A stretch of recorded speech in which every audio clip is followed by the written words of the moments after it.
guys, gimana kabarnya pagi ini? Mungkin masih ada yang anxiety atau ada yang sudah sehat sekali, atau ya ada yang lagi menikmati hari ini dengan baik. Nah, di video kali ini saya pengen berbagi sama kalian kunci saya menyembuhkan anxiety disorder dengan poin-poin yang saya lakukan tiap hari sampai sekarang ini masih berkesinambungan, guys. Saya baca komen-komen kalian di video-video sebelumnya, itu memang ada beberapa yang merasakan saat bangun tidur itu merasa masih galau ya bahasa gaulnya, atau merasa kayak sendirian, atau merasa kayak jauh segalanya, atau mungkin pada saat setelah makan merasa kayak sesak nafas, terus merasa tidak bahagia dan selalu khawatir ya guys. Nah, itu memang kadang saya pun muncul perasaan itu, saya pun memahami dan mengerti apa yang kalian rasakan ya guys. Karena untuk orang-orang yang tidak mempunyai anxiety disorder, mereka tidak akan mengerti seperti apa perasaan yang kita rasakan itu. Cuman kita yang tahu ya guys. Nah makanya saya tidak menganggap itu sesuatu yang lebay atau apapun, karena saya pun pernah mengalami itu. Video ini juga saya ingin berbagi sama kalian kunci-kunci saya untuk merilis kecemasan, ketakutan, anxiety disorder secara cepat, biar cepat kembali bangkit ya guys, nggak berlama-lama seperti itu. Oke guys, yang pertama cara saya merilis anxiety saya pada saat saya bangun tidur guys. Saya memang kadang merasa nggak enak hati, yang tadi saya bilang. Nah saya di situ berterima kasih Tuhan, terima kasih saya masih dibangunkan pagi ini, dan saya berterima kasih saya masih bisa mencium atau menghirup udara pagi ini, dan masih bisa melihat anak-anak saya. Dan pada saat saya bersyukur seperti itu, saya merasa kok hidup saya lebih bahagia ya guys, dan bisa lebih kuat menghadapi siang harinya dengan baik, seperti itu. Kedua, untuk merilis anxiety disorder tersebut, saya memperbesar cinta saya terhadap orang-orang yang saya sayangi. Saya membahagiakan orang-orang yang saya sayangi. Jadi saya mencoba untuk membuat mereka bahagia dengan cara apapun guys. Dan ternyata memang itu adalah obat.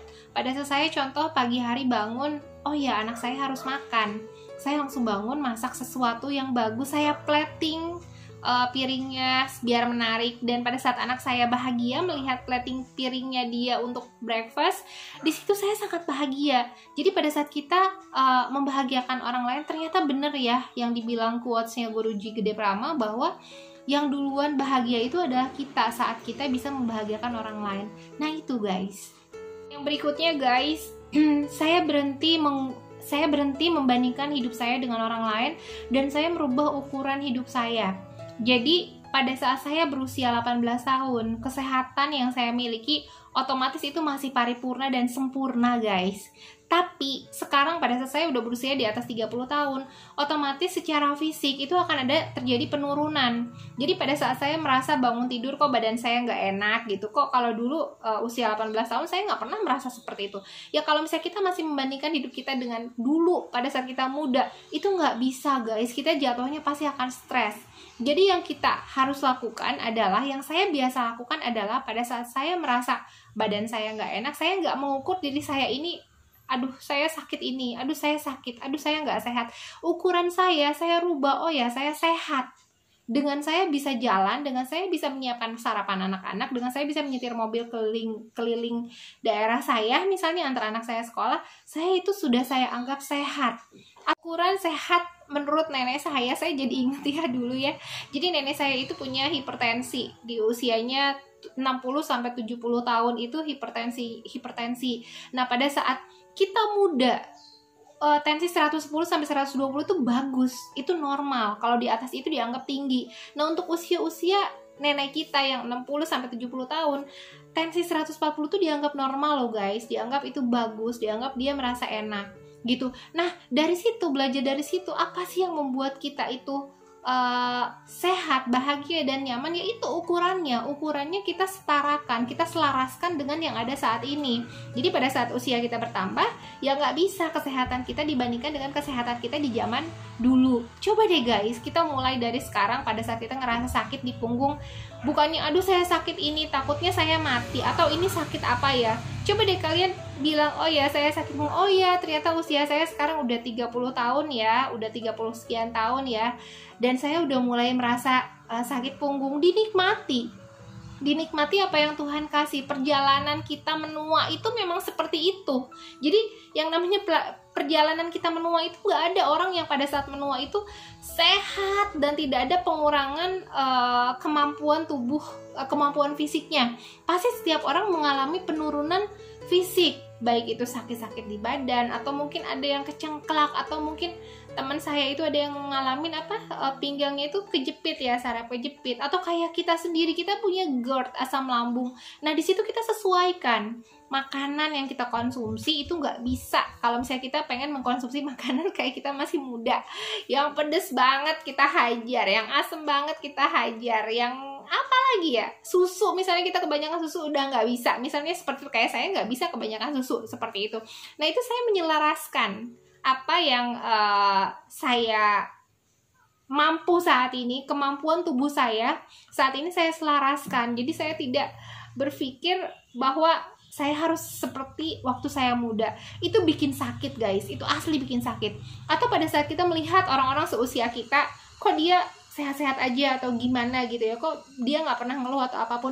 Guys, kita nggak pernah tahu mereka dalamnya seperti apa. Mungkin aja mereka merasakan sakit badan seperti kita, mungkin aja mereka merasakan sakit mah seperti kita, cuma mereka nggak ngomong aja, dan mereka memendam dirinya sendiri karena tidak ingin kelihatan.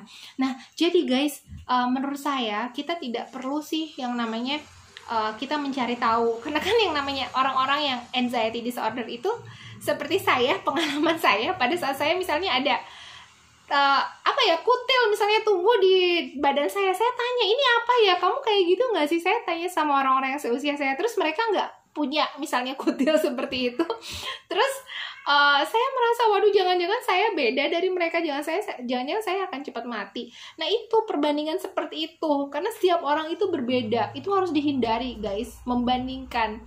Intinya kita menerima yang sudah Tuhan kasih saat ini. Kita punya, misalnya muka saya udah ada keriputnya, oh ya sekarang saya udah ada keriputnya, ya ampun saya udah menua ya gitu. Dengan seperti itu saya merasa, oh ya saya lebih bahagia menjalani proses penuaan dalam tubuh saya, baik itu bertambahnya penyakit, kemampuan fisik saya menurun, ataupun penampilan saya mulai menurun, seperti itu. Berikutnya guys, pada saat saya merasa cemas, khawatir, anxiety disorder saya parah, saya awal-awal itu punya buku diary guys. Jadi saya tulis, saya khawatir pada saat mau keluar rumah, aduh saya khawatir pingsan di jalan, saya tulis. Terus pada saat saya mau makan, aduh saya khawatir habis makan nanti saya sesak nafas. Terus pada saat saya mau menggendong bayi saya, misalnya saya berpikir, aduh kalau saya gendong dia nanti badan saya sakit, seperti itu. Saya tulis semuanya, tapi tetap saya lakukan semuanya. Saya tetap berangkat ke kantor, saya tetap pergi, tetap segala macam. Pada saat saya pulang, saya cek buku diary saya. Ternyata ketakutan yang ada dalam diary saya itu tidak terjadi sama sekali. Nah dari situ saya jadi berpikir ya guys, oh ya ternyata apa yang kita takutkan selama ini itu nggak banyak yang tidak terjadi ya guys. Artinya kita sudah dijajah oleh pikiran kita sendiri yang menyebabkan hormon-hormon yang tidak baik dalam tubuh kita itu diproduksi, seperti hormon kortisol. Jangan salah loh guys, hormon kortisol itu pada saat kita merasa cemas, khawatir, stres, itu diproduksi hormon kortisol, itu bisa menyebabkan penurunan imun. Apalagi sekarang zaman COVID-19 seperti ini, ya kita harus imunnya harus baik. Nah berarti jangan cemas, jangan stres, itu harus dihilangkan. Nah hormon kortisol juga bisa menyebabkan tensi kita naik, atau mungkin gula darah kita naik, seperti dan lain sebagainya. Nah untuk menghindari produksi hormon kortisol kita tinggi, ya kita harus tetap bahagia. Bahagia itu yang saya tadi bilang, tidak perlu kita memiliki apa yang kita punya, maksud saya kita tidak perlu memiliki apa yang kita inginkan atau yang kita harapkan, tapi cukup dengan menerima dan berbahagia dengan apa yang kita miliki saat ini. Kayak saya punya uban, oh ya saya bahagia, sekarang saya udah punya uban. Kayak saya punya keriput di bawah mata saya, oh ya saya bahagia karena sekarang saya udah keriput.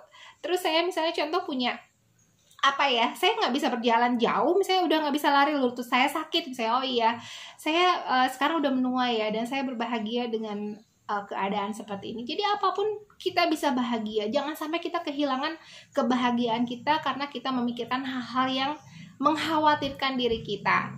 Oke guys, nah itu dia yang pengen saya sharing sama kalian guys. Aduh saya sedih dong lihat komen-komen kalian yang masih merasa sesak nafas, terus gejalanya seperti apa gitu. Gejalanya sama gitu, cuman kita ini harus punya semangat atau harus ada yang mengencourage diri kita untuk sembuh. Kalau misalnya kita berharap orang lain mendorong kita untuk sembuh, ya percuma guys. Karena dari sekian ribu orang, kalau kata Bapak Guruji Kedaya Prama, dari sekian puluh ribu orang, juta orang di dunia ini, yang paling mengerti diri kita adalah diri kita sendiri. Jadi stop guys untuk minta dibahagiakan orang lain. Bahagiakan diri kita sendiri, terima semuanya. Kita harus bahagia. Terus datang deh ke cermin kalian, terus kalian lihat muka kalian. Pada saat ngeliat keriput atau apa, kalian bilang sama diri kalian, hey, saya mencintai kamu apa adanya. Terus kalian senyum pada diri kalian sendiri. Wah itu happy banget guys, semuanya sempurna. Oke guys, terima kasih selalu menonton video saya. Jangan lupa untuk di-share videonya. Siapa tahu bermanfaat untuk teman-teman yang lain yang masih membutuhkan ini. Dan terima kasih juga selalu setia di channel ini. Kalau ada masukan tolong ditaruh di komen ya. Maaf kalau nggak bisa balas satu-satu, tapi saya nanti akan balas di video-video selanjutnya. Oke, thank you for watching dan bye-bye.